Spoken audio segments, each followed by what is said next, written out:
Aí, pronto. Como vocês estão? 8 meses longe. Semana que vem, dia 13, faz 8 meses que teve o último cais. 13 de março, último cais. Na outra semana, imediatamente a gente já teve que interromper por conta da pandemia. E ativamos nosso plano de contingência, que era nosso plano de ampliação, que era o CaisCast. Já tínhamos planejado isso, de fazer alguma coisa para a internet, um estilo podcast, alguma coisa. Então já estava meio encaminhado. E a partir do momento que a gente recebeu a sinalização que não era mais possível os encontros presenciais, a gente começou a fazer isso. O Senhor nos abençoou muito e foi de muito aprendizado para nós esse período. Nos ajudou muito. Espero que tenha ajudado a vocês, quem assistiu. A gente procurou tratar de assuntos que nós normalmente não conseguiríamos tratar aqui, por conta das prioridades. Mas agora nós voltamos. E ao voltar, nós temos que fazer uma reflexão do que falar e de como falar para vocês. Nós fizemos isso e nós chegamos à conclusão de que nós tínhamos que retomar certos assuntos que nós já havíamos falado, de certos princípios que nós já havíamos dado para vocês. Nós tínhamos até 2 semanas antes de voltarmos um cronograma totalmente diferente, mas o Espírito agiu e mudou algumas coisas. Então, vão haver aqui nas próximas semanas palavras que talvez vocês já ouviram, mas que o Senhor fale com vocês de uma maneira nova, e para aqueles que não ouviram, com certeza vai ser de muito proveito. A gente ainda tem que reaprender a falar, porque 8 meses sem falar é muito tempo. É diferente você falar para uma câmera. Primeiro, eu tive que aprender a falar para uma câmera. Foi muito difícil. A Cíntia sabe a quantidade de cortes que havia nos meus vídeos. Porque eu tenho muita dificuldade de falar para uma câmera, eu me concentro muito mais falando para as pessoas. Demorei para aprender para falar para as pessoas, quando aprendi a falar razoavelmente bem, tive que desaprender e aprender a falar com a câmera. E agora vou ter que reaprender a falar com as pessoas. Mas graças ao Senhor. Nesse período longe, creio que tenha sido de muita dificuldade para vocês. Para mim foi de muita dificuldade. Quem é acostumado com viver da igreja, é muito difícil você ficar sozinho durante todo esse período. Nós batalhamos assistindo as coisas na internet, pegando os conteúdos. Aqueles que têm os familiares talvez não se sintam tão sós, mas talvez seja só você que busca o Senhor na sua casa, é uma dificuldade ainda maior. Talvez você more sozinho. Então, todas essas dificuldades podem ter nos desanimado. Por isso que nós precisamos retomar coisas que são elementares para nós. Então, parte do que nós vamos falar aqui hoje, nas próximas mensagens, vão ser sobre os princípios do cais, os fundamentos. Quem aí lembra quais são os 4 fundamentos do cais? Hein, Pedro? Pode falar, cadê o microfone sem fio? Não, mas tem a transmissão, Teste som. Então vai. Errar e Acolher, transformar, discipular e enviar, que agora virou manifestar. A gente está fazendo upgrade no enviar para o manifestar. Esses são os 4 fundamentos do cais. E nós vamos trabalhar ele durante as próximas semanas para fixar isso em nosso interior. Eu queria começar lendo com vocês Efésios capítulo 2, versículo de 1 a 10. Hoje nós vamos ler bastante a Bíblia. Se você desacostumou a mexer com ela, olhe no telão. Se você não desacostumou, leia na sua Bíblia. E se você está enferrujado, leia na sua Bíblia. Se você é o Tiago, leia no telão, porque eu estou com a Bíblia dele. Eu trouxe uma NVI, e aí ali no projeção não tem NVI, só tem NVT. Aí eu vou ter que usar NVT. Oh, Jesus, fala conosco, Senhor. Capítulo 2, versículo 1. Vocês estavam mortos por causa de sua desobediência e de seus muitos pecados, nos quais costumavam viver como o resto do mundo, obedecendo ao comandante dos poderes do mundo invisível. Ele é o Espírito que opera no coração dos que se recusam a obedecer. Todos nós vivíamos desse modo, seguindo os desejos ardentes e as inclinações da nossa natureza humana. Éramos, por natureza, merecedores da ira como os demais. Essa era a condição de todos nós, sem exceção. Merecedores da ira. Ainda bem que não acaba aí. Versículo 4. Mas Deus é tão rico em misericórdia que nos amou tanto que, embora estivéssemos mortos por causa de nossos pecados, Ele nos deu vida juntamente com Cristo. É pela graça que vocês são salvos. Pois Ele nos ressuscitou com Cristo e nos fez sentar com Ele nos domínios celestiais, porque agora estamos em Cristo Jesus. Portanto, nas eras futuras, Deus poderá apontar-nos como exemplos da riqueza insuperável de sua graça, revelada na bondade que Ele demonstrou por nós em Cristo Jesus. Vocês são salvos pela graça, por meio da fé. Isso não vem de vocês, é uma dádiva de Deus.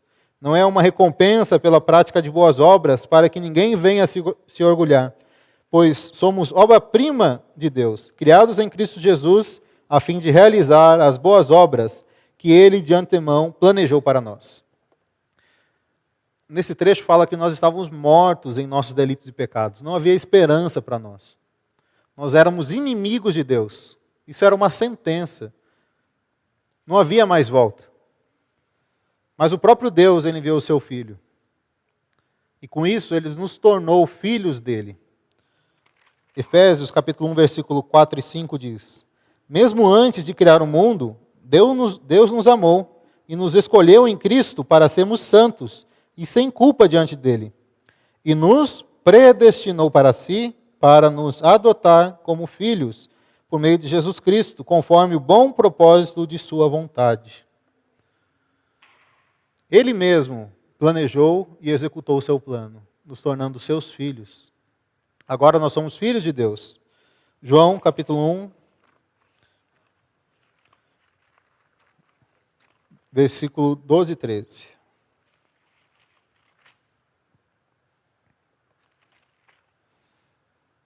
Mas a todos os que creram nele e o aceitaram, ele deu o direito de se tornarem filhos de Deus. Esses não nasceram segundo a ordem natural, nem como resultado da paixão ou vontade humana, mas nasceram de Deus. Veja, aqui não fala que você precisa ter uma boa obra, que você precisa fazer algo muito difícil, não. Você só precisa crer e o aceitar. A partir do momento que você crê em Deus e aceita a obra de Jesus na cruz, você se torna um filho de Deus. Você não precisa fazer mais absolutamente nada. Deus o torna, por direito, seu filho. Gálatas, capítulo 4, versículos 4 e 5.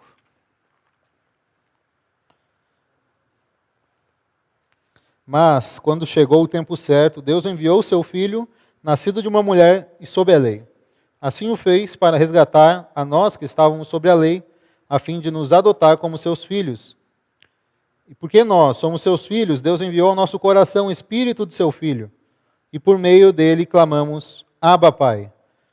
Agora você já não é escravo, mas filho de Deus. E uma vez filho, Deus o tornou herdeiro dele.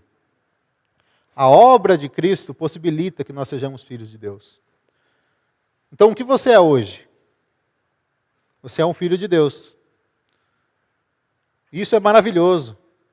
Nós devemos nos regozijar por isso, devemos exultar por isso.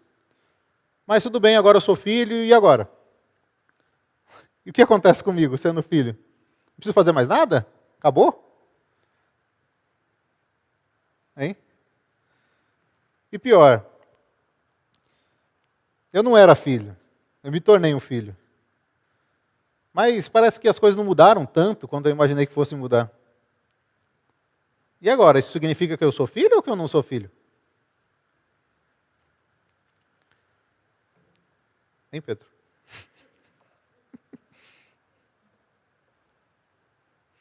Muitas vezes, depois que nós começamos a nossa caminhada cristã, nós nos deparamos com essa pergunta.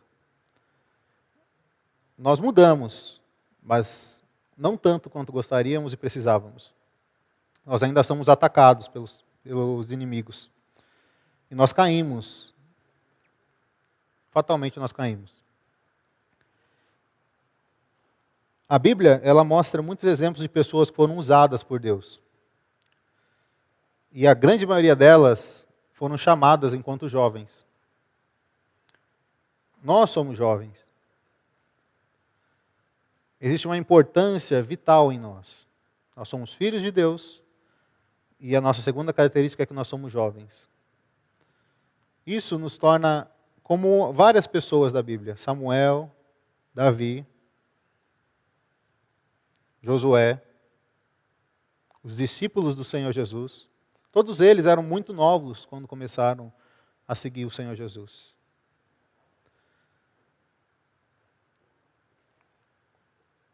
Deus tem um grande chamamento para nos fazer.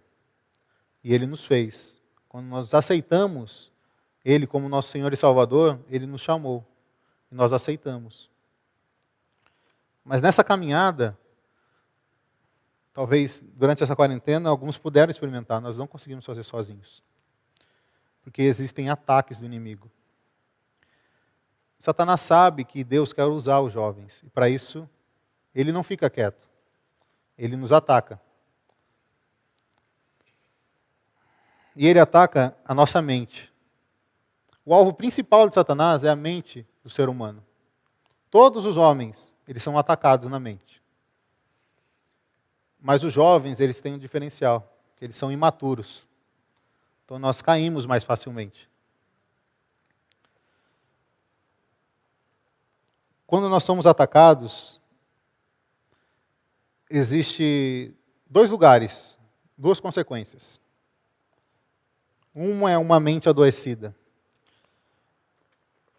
Davi, um pouco mais de um ano depois que ele havia abatido Golias, ele estava fugindo de Saul.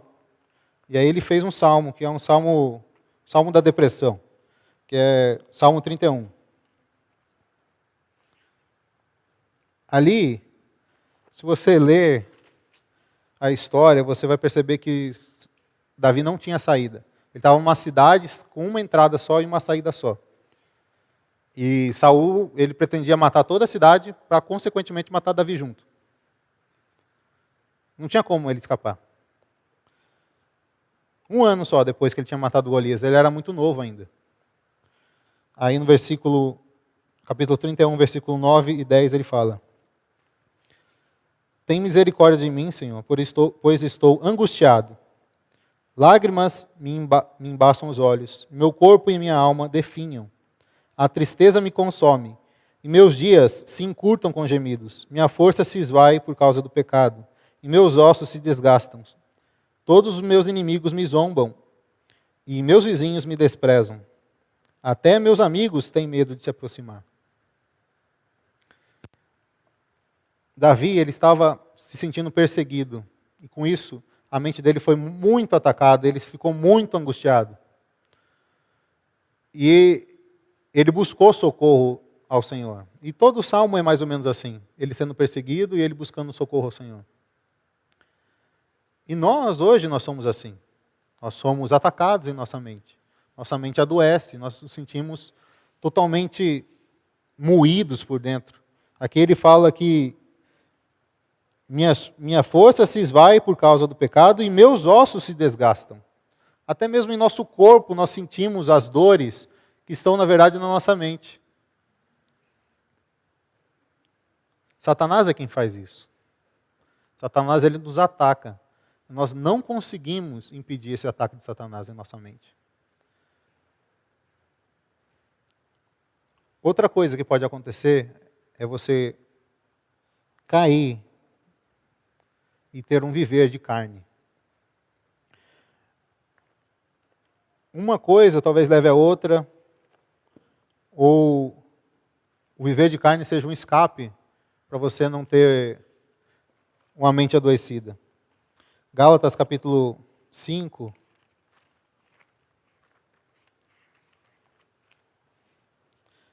(16 a 21). Por isso, deixem que o Espírito guie a sua vida, assim não satisfarão os anseios da natureza humana. A natureza humana deseja fazer exatamente o oposto do que o Espírito quer, e o Espírito nos impele na direção contrária àquela desejada pela natureza humana. Essas duas forças se confrontam o tempo todo. de modo que vocês não têm liberdade de pôr em prática o que intentam fazer.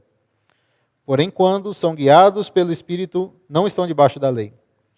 Quando seguem os desejos da natureza humana, os resultados são extremamente claros: imoralidade sexual, impureza, sensualidade, idolatria, feitiçaria, hostilidade, discórdia, ciúmes, acessos de raivas, ambições egoístas, dissensões, divisões, inveja, bebedeiras, festanças desregradas e outros pecados semelhantes. Repito o que eu disse antes: quem pratica essas coisas não herdará o reino de Deus. Às vezes são desgraçadas mesmo.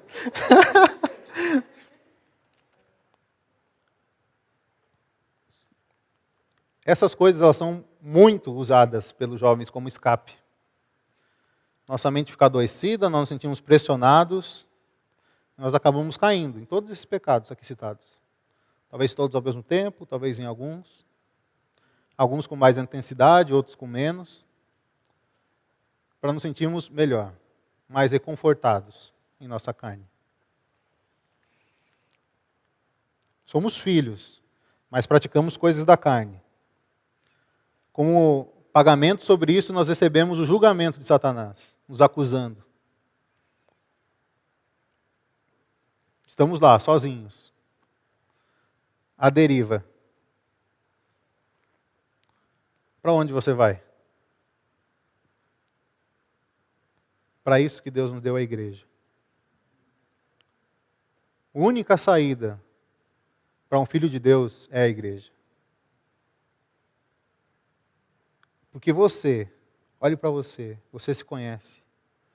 Tentar combater Satanás sozinho, meu amigo, não vai dar para você não. Não vai dar. Mas Deus nos colocou na igreja. Um lugar que nos proporciona estarmos juntos. E aí você não está mais à deriva. Você chega e encontra um cais. Você encontra pessoas que podem reabastecer o seu barco. E fazer com que você passe pela tempestade.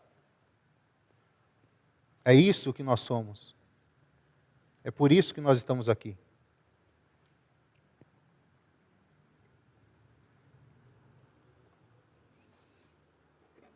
Minha caneca do Corinthians.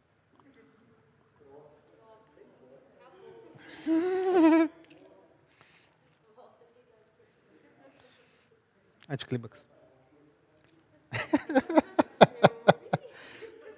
Foi minha esposa que trouxe, gente.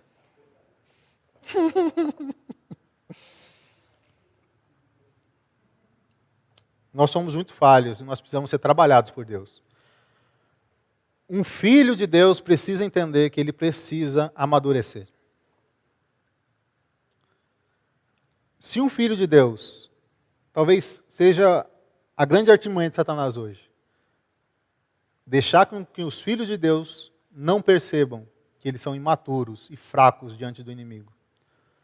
Eles precisam amadurecer enquanto filhos. Para isso, você precisa de 3 coisas. Você precisa de experiência de vida com o Senhor, conhecimento da palavra e exercício do seu caráter pessoal. Essas 3 coisas fazem com que você seja uma pessoa madura, um filho maduro. Então nós vamos falar sobre essas 3 coisas.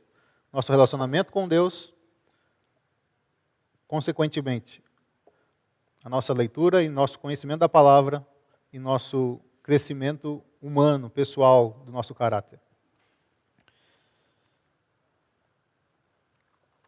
Primeiro, vamos começar com 2 Pedro, capítulo 3.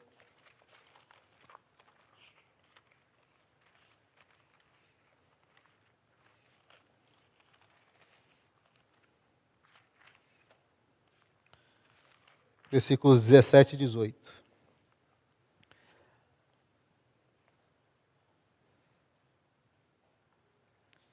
Amados, vocês já sabem dessas coisas, portanto, estejam atentos, a fim de que não sejam levados pelos erros desses perversos e percam sua firmeza. Antes, cresçam na graça e no conhecimento de nosso Senhor e Salvador Jesus Cristo. Aqui Pedro fala, cresçam na graça, na vida de Deus e no conhecimento, na palavra de nosso Senhor Jesus Cristo. A primeira coisa que nós precisamos é ter um relacionamento íntimo com Deus. Você chamar Deus de Abba Pai, que significa papai, você tem que ter muita intimidade com Deus. Você tem o direito, mas se você ter coragem de falar, você tem que ter muita intimidade. Nós precisamos nos aproximar de Deus. Salmos, capítulo 25, versículo 14. O Senhor é o meu amigo dos que o temem. Ele lhes ensina a sua aliança. Você pode chamar Deus de amigo? Você conta para Ele as suas dificuldades? Você o escuta a todo momento? Você compartilha com Ele a sua vida? Você o consulta sobre as suas decisões?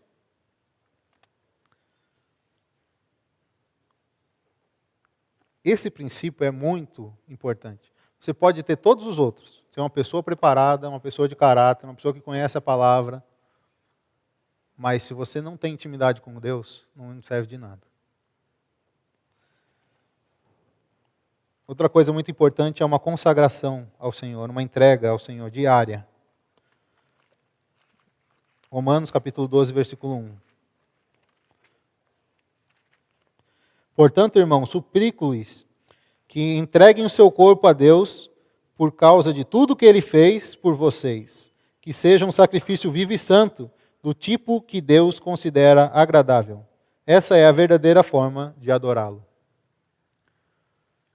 Todos os dias, nós precisamos entregar o nosso próprio corpo a Deus.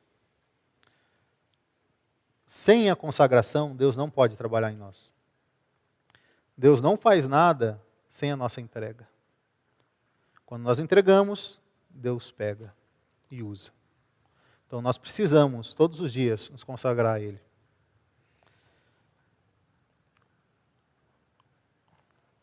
Depois dessas duas coisas, nós precisamos ser guiados pelo Espírito. Romanos capítulo 8, versículo 14. Porque todos os que são guiados pelo Espírito de Deus são filhos de Deus. E essa é uma característica de um filho de Deus. Um filho de Deus é aquele que é guiado por Deus. Sabe o que é ser guiado por Deus? Você já guiou um cachorro? Onde você leva o cachorro é obrigado aí. O cachorro não tem escolha. Ele pode emburrar, pode ficar. Às vezes meu cachorro é bem pequenininho, né? Às vezes ele senta, ele quer continuar fazendo xixi, eu empurro ele e acabou. Ou ele vem ou ele morre, que eu vou ficar arrastando ele. Talvez isso é ser guiado por Deus.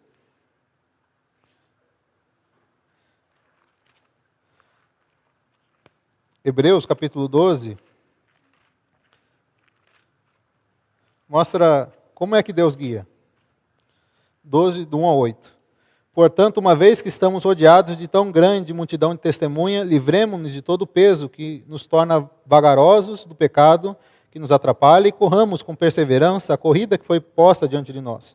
Mantenhamos o olhar firme em Jesus, ou seja, guiados por Jesus, o líder e aperfeiçoador da nossa fé, por causa da alegria que o esperava, ele suportou a cruz sem se importar com a vergonha. Agora ele está sentado num lugar de honra à direita do trono de Deus. Pensem em toda a hostilidade que ele suportou dos pecados, desse modo vocês não ficarão cansados nem desanimados. Afinal, ainda não chegaram a arriscar a sua vida na luta contra o pecado. Acaso vocês se esqueceram das palavras de ânimo que Deus dirigiu como filhos dele? Ele disse: meu filho, não despreze a disciplina do Senhor, não desanime quando ele o corrigir, pois o Senhor disciplina quem ama e castiga todo aquele que aceita como filho. Enquanto suportam essa disciplina de Deus, lembrem-se de que Ele os trata como filhos. Quem já ouviu falar de um filho que nunca foi disciplinado pelo pai? Se Deus não disciplina como faz com todos os seus filhos, significa que vocês não são filhos de verdade, mas ilegítimos. A maneira que Deus trata os seus filhos é com a disciplina. Quando você se deixa ser guiado por Deus, você recebe menos disciplina. Se você não se deixa ser guiado por Deus, você vai receber mais disciplina. Quando meu cachorro caminha ao meu lado, ele recebe menos disciplina. Quando ele para e eu continuo andando, ele recebe uma disciplina, porque ele é arrastado. Deus não vai deixar de ser nosso Pai e de nos guiar, porque nós não nos deixamos nos guiar. Ele vai continuar nos guiando, só que por meio dos sofrimentos, por meio da disciplina. O Senhor nos corrige, porque Ele nos ama.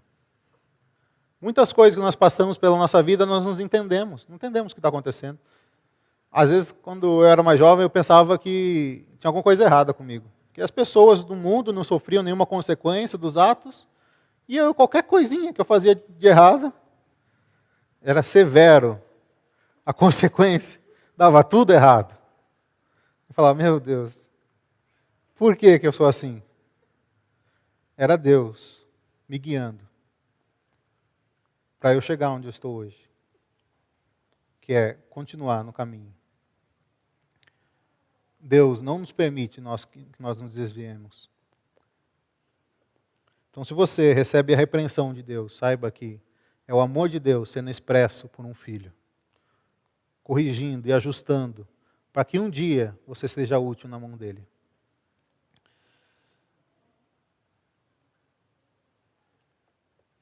De um lado tem um relacionamento com Deus, do outro tem um relacionamento com a palavra de Deus. Não tem como você ter um relacionamento íntimo com Deus se você não conhece a palavra de Deus. 2 Timóteo, capítulo 3, 14 a 17. Você, porém, deve permanecer fiel àquilo que lhe foi ensinado. Sabe que é a verdade, pois conhece aqueles de quem aprendeu. Desde a infância lhe foram ensinadas as sagradas escrituras, que lhes deram sabedoria para receber a salvação que vem pela fé em Cristo Jesus. Toda a escritura é inspirada por Deus e útil para nos ensinar o que é verdadeiro e para nos fazer perceber o que não está em ordem em nossa vida. Ela nos corrige quando erramos e nos ensina a fazer o que é certo. Deus a usa para preparar e capacitar seu povo para toda boa obra. É na palavra de Deus que nós encontramos o que não está em ordem em nossa vida. Muitas vezes nós ficamos nos debatendo, querendo resolver as coisas, querendo nos arrumar por nós mesmos, sem perceber que nós precisamos ir até a palavra de Deus. Aí nós ficamos lá, 2 horas, orando ao Senhor, sem entender por que aquela situação está acontecendo, por que você está angustiado, por que o Senhor está fazendo aquilo com você, por que o Senhor está deixando você sofrer, mas você não tem coragem de abrir a Bíblia e ver o que a palavra tem a dizer para você. Não adianta nada você tentar ter um relacionamento com Deus sem a palavra. O falar de Deus está na palavra de Deus.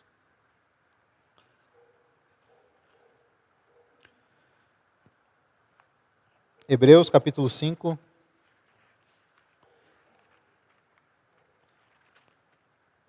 Versículos 13 e 14. Nós devemos nos relacionar com a palavra de Deus como se fosse um alimento e nos alimentar dela, como nós nos alimentamos de uma comida, extraindo todos os nutrientes.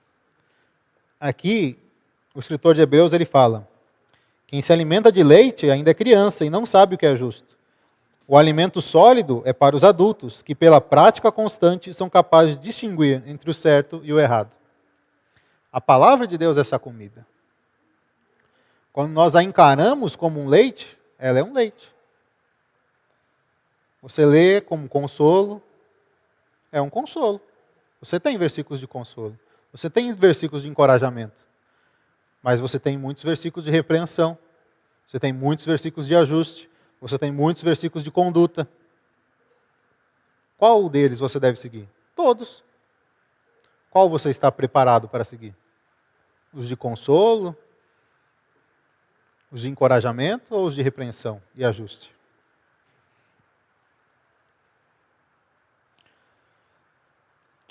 Aqui ele dá um caminho, é a prática constante.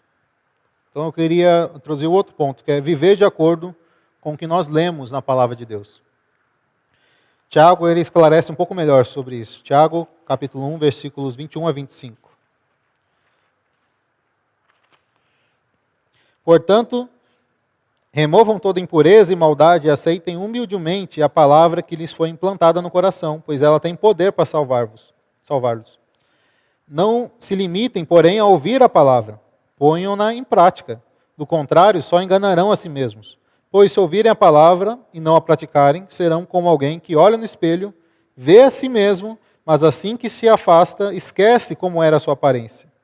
Se, contudo, observarem atentamente a lei perfeita que os liberta, perseverarem nela e puserem-na em prática, sem esquecer o que ouviram, serão felizes no que fizerem.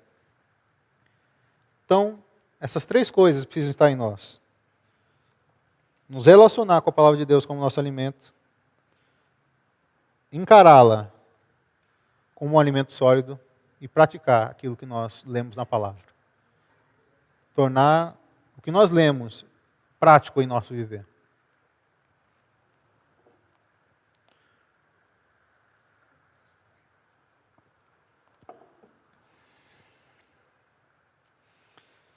Nós já avançamos 2 níveis. Temos um bom relacionamento com o Senhor, contatamos a sua palavra, exercitamos aquilo que nós lemos, mas nós não somos uma pessoa preparada. Nós somos ainda jovens, imaturos, humanamente imaturos. Com 15 anos eu já tinha lido a Bíblia 3 vezes. Me achava o reizão. Mas era extremamente imaturo. Não sabia me comunicar com as pessoas. Tinha um pensamento e uma noção do mundo que não existe. Para mim estava perfeito. Para mim eu tinha todas as minhas faculdades exercitadas. Eu conhecia tudo. Eu sabia tudo. Eu sabia o que fazer da minha vida. Eu sabia como fazer. Eu estava tudo planejado. Eu conhecia a palavra. Eu julgava ter intimidade com Deus. Mas eu não era uma pessoa preparada. Eu era uma pessoa infantil. Com um caráter ainda muito frouxo. E aí Deus me fez passar por várias coisas para me aperfeiçoar nesse ponto.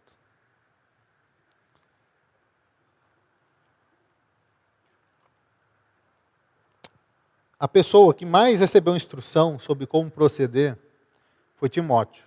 Timóteo, um jovem, foi enviado para cuidar de uma igreja jovem.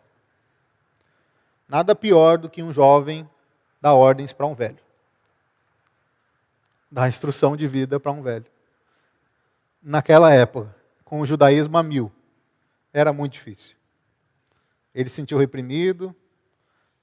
Paulo não podia ir até ele e enviou 2 cartas. Nessas 2 cartas, Paulo dá muitas instruções a Timóteo de como agir. Timóteo tem que ser o nosso modelo.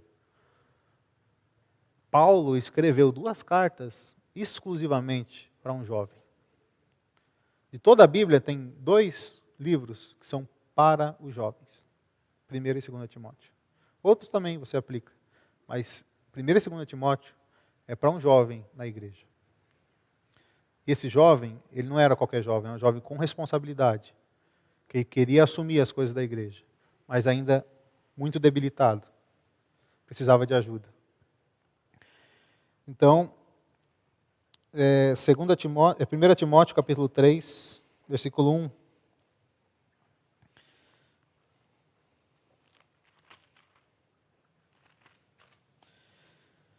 Esta é uma afirmação digna de confiança. Se alguém deseja, aqui ele coloca bispo. Mas se você deseja ser, eu vou usar, se você deseja ser alguém maduro, e aí ele coloca várias coisas que você precisa ter. Uma vida irrepreensível, marido de uma só mulher, ter autocontrole, viver sabiamente e ter boa reputação, Deve ser hospitaleiro e apto para ensinar. Não deve beber vinho em excesso, nem ser violento. Deve ser amável, pacífico e desapegado do dinheiro. Deve liderar bem a própria família.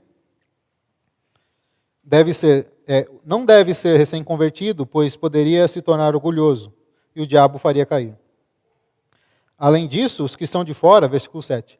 Além disso, os que estão de fora devem falar bem dele, para que não seja descreditado e caia na armadilha do diabo. Essas são algumas características que uma pessoa madura deve ser. Com um caráter trabalhado, você expressa essas características. Em 2 Timóteo, capítulo 2, versículo 15.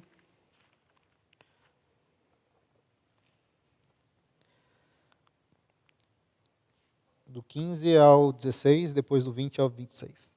Esforce-se sempre para receber a aprovação do Deus a quem você serve.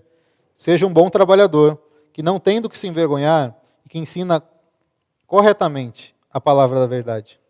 Evite conversas tolas e profanas que só levam a mais comportamentos mundanos. Aqui é a primeira orientação de caráter que nós devemos ter. Evitar as conversas tolas e profanas que só levam a mais comportamentos mundanos. Às vezes nós tentamos convencer as pessoas nos argumentos mais doidos da vida, mas isso não dá em nada, a não ser mais comportamentos mundanos. Quais comportamentos são esses? Os comportamentos da carne. Versículo 20. Numa casa grande, alguns utensílios são de ouro e de prata, e outros de madeira e de barro. Os utensílios de mais valor são reservados para ocasiões especiais, e os de menos valor para uso diário. Se você se mantiver puro, será um utensílio para fins honrosos. Sua vida será limpa e você estará pronto para que o Senhor da casa o empregue para toda boa obra. E aqui ele começa a mostrar como você ser um utensílio útil. Fuja de tudo que estimule as paixões da juventude. Em vez disso, busque a justiça, fidelidade, amor e paz, na companhia daqueles que invocam o Senhor com o coração puro. Digo mais uma vez, não se envolvam em discussão tolas e ignorantes, que só servem para gerar brigas. O que mais se vê na internet hoje são isso. Discussões tolas e bobas, que só servem para gerar brigas. O resumo das redes sociais hoje é basicamente isso. O servo do Senhor não deve viver brigando, mas ser amável com todos, apto a ensinar e paciente.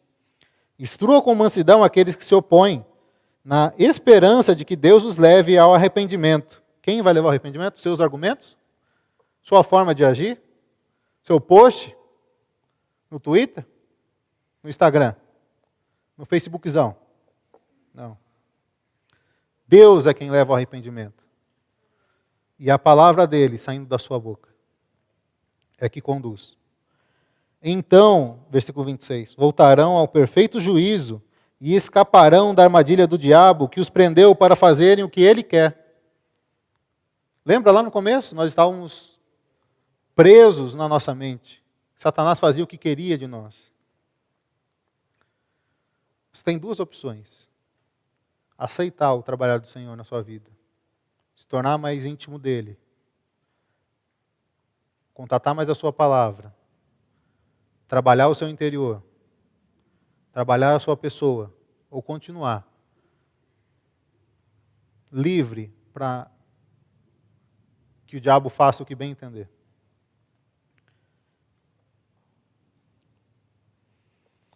Capítulo 3, do 1 ao 5, ele continua.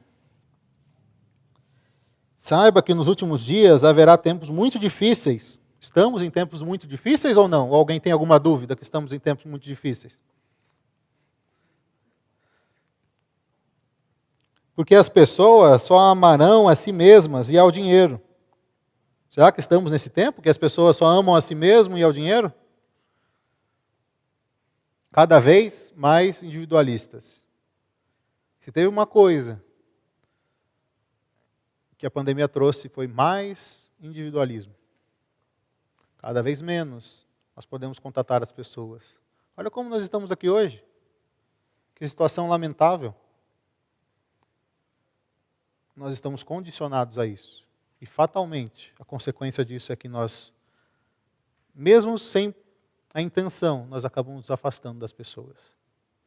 Não porque nós queremos, o mundo impôs isso. Nós não podemos, mesmo que todo mundo aqui concorde, a gente não pode juntar as cadeiras. Se vem um fiscal, alguma coisa, não sei nem o que acontece com a igreja. O fiscal sabe. A gente tem um fiscal com a gente.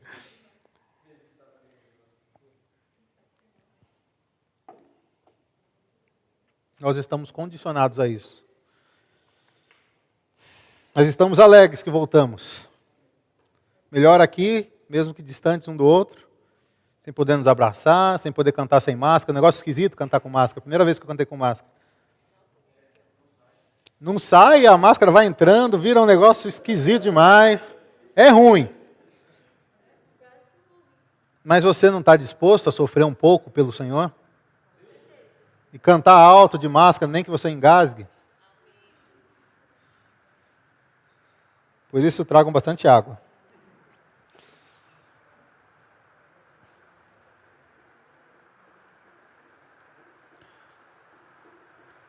Continuando, versículo 2. Serão arrogantes e orgulhosos. Zombarão de Deus. Qual é a situação do mundo hoje? Todo dia eu vejo alguém zombando de Deus. Desobedecerão aos seus pais. A autoridade do pai e da mãe foi tirada da sociedade. Retirada da sociedade. Hoje, a criança ou adolescente, ele cresce sem a autoridade do pai e da mãe. E como consequência, ele vira um desobediente aos seus pais. Não é a escolha dele. O próprio Satanás criou isso. E serão ingratas e profanas, não terão afeição, nem perdoarão, caluniarão outros e não terão autocontrole, serão cruéis e odiarão o que é bom. Trairão os amigos, serão imprudentes e cheias de si, e amarão os prazeres em vez de amar a Deus. Serão religiosas apenas na aparência, mas rejeitarão o poder capaz de lhes dar a verdadeira devoção. E aqui, a última recomendação. Eita, essa chuva, hein?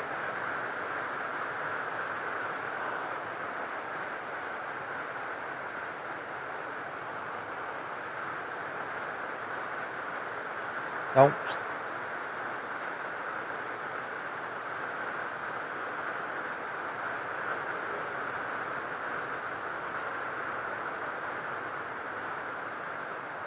a última recomendação de Paulo a Timóteo. Fique longe de gente assim. Sabe por que ficar longe?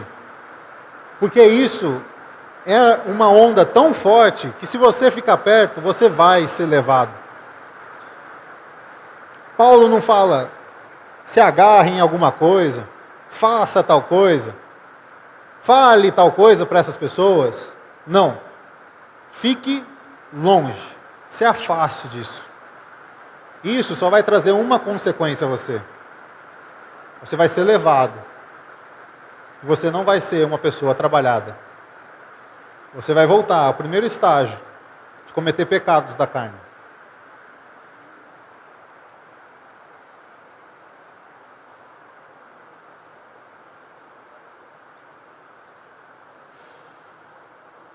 Por fim, uma das coisas que nós precisamos fazer com o nosso caráter é que a nossa pessoa, o nosso viver diário, precisa dar testemunho de Cristo.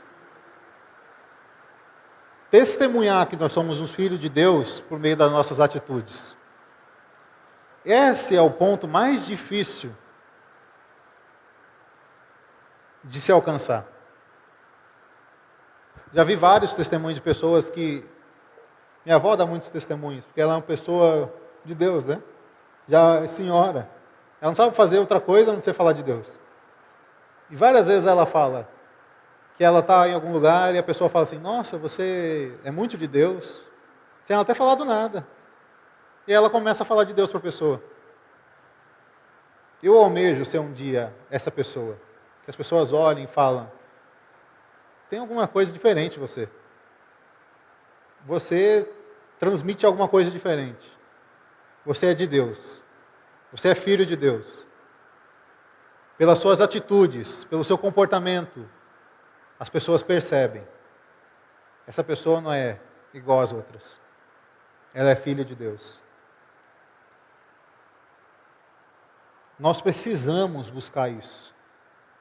Se nós temos o desejo de ser pessoas maduras e crescidas em Cristo, nós precisamos almejar, ter um comportamento que as pessoas olhem e vejam. Você é um filho de Deus. Efésios capítulo 4, versículo 25. Portanto, aqui há mais algumas recomendações sobre qual deve ser o nosso comportamento. Abandone a mentira e digam a verdade a seu próximo, pois somos todos parte do mesmo corpo. E não pequem ao permitir que a ira os controle. Acalmem a ira antes que o sol se ponha, pois ela cria oportunidades para o diabo. Quem é ladrão, pare de roubar. Em vez disso, use as mãos para trabalhar com empenho e honestidade, e assim ajudar generosamente os necessitados. Evitem o linguajar sujo e insultante, que todas as palavras sejam boas e úteis, a fim de dar ânimo àqueles que as ouvem. Não entristeçam o Espírito Santo de Deus, o selo que Ele colocou sobre vocês para o dia que nos resgatará como sua propriedade. Livrem-se de toda amargura, raiva, ira, das palavras ásperas e da calúnia e de todo tipo de maldade. Em vez disso, sejam bondosos. Aqui é um filho de Deus, sendo expresso e mostrando para as pessoas que é um filho de Deus. Tenham compaixão uns dos outros, perdoando-se como Deus os perdoou em Cristo.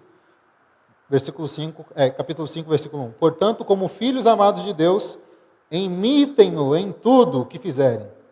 Vivam em amor, seguindo o exemplo de Cristo que nos amou e se entregou por nós como oferta de sacrifício de aroma agradável a Deus.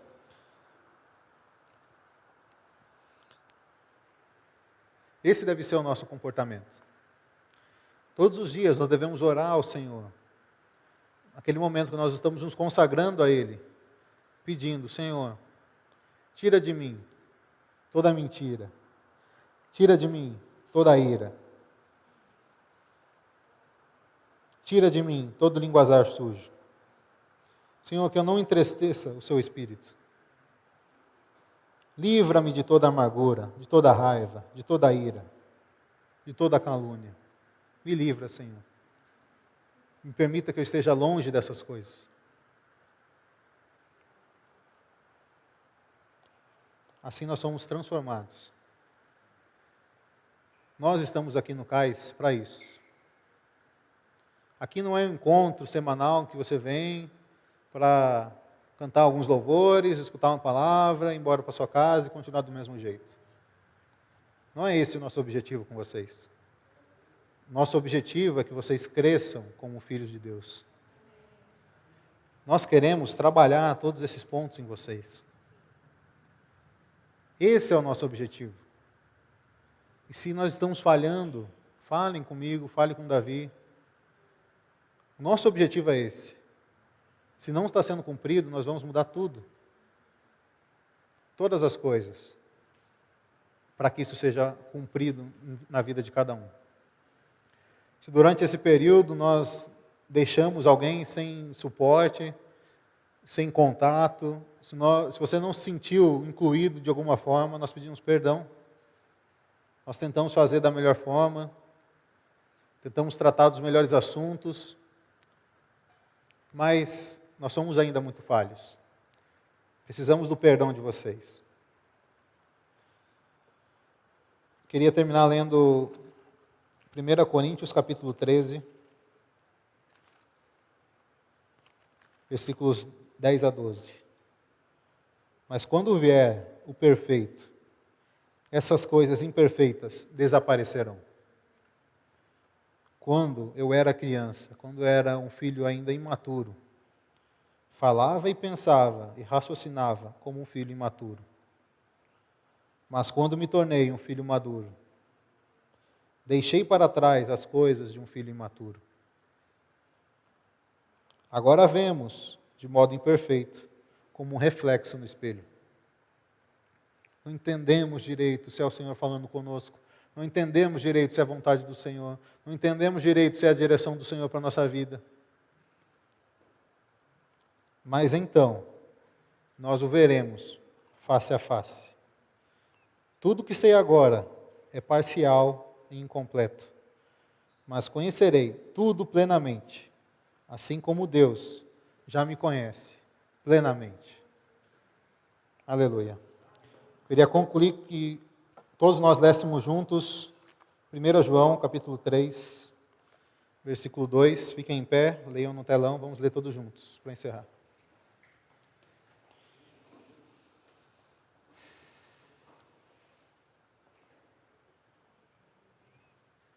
Está aí no telão? Amados, já não somos filhos de Deus, mas Ele ainda não nos mostrou o que seremos quando Cristo vier. Sabemos, porém, que seremos semelhantes a Ele, pois o veremos como Ele realmente é. Aleluia! Um dia nós o veremos como Ele é, porque nós seremos semelhantes a Ele. E esse deve ser o nosso almejo diário. Mesmo em tribulações, mesmo em dificuldades, nós temos que olhar para Jesus e falar, eu quero ser como Ele é. Eu sou um filho imaturo, mas Ele é o filho primogênito. Ele venceu. Eu tenho um modelo, e esse modelo é Cristo. Você encontra Ele na sua comunhão diária com Ele, na sua consagração, na sua leitura com a palavra. E transformando o seu caráter. Sendo uma pessoa útil para o Senhor. É isso que nós queremos fazer com cada um de vocês. O CAIS é para isso. O CAIS é um lugar onde vocês podem atracar. Nós vamos dar alimento, nós vamos dar sustento, para que vocês saiam para o mundo, encarem as tribulações, e vençam e expressem Cristo em vocês. Amém.